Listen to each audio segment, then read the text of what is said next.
தற்போதைய அண்மை செய்தி. புதுச்சேரி சங்கராபரணி ஆற்றில் 2 தினங்களுக்கு முன்பு மாயமான பள்ளி மாணவன் உடல் சடலமாக மீட்கப்பட்டுள்ளது.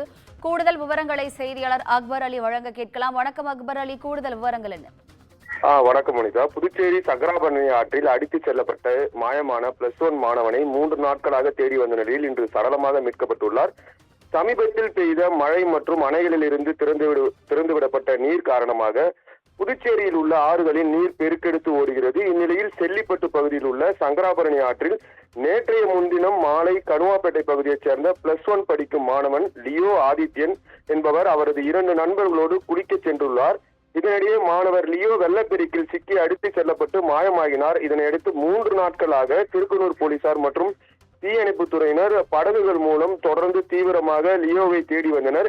இந்நிலையில் 3 நாள் தேடுதலுக்கு பிறகு திருக்கனூர் அருகே உள்ள செல்லிப்பட்டு படுகை அணையில் பள்ளி மாணவன் லியோ ஆதித்யன் உடல் ஒதுங்கியது. இதனை கண்ட அப்பகுதி மக்கள் திருக்கனூர் காவல்துறைக்கு தகவல் அளித்தனர்.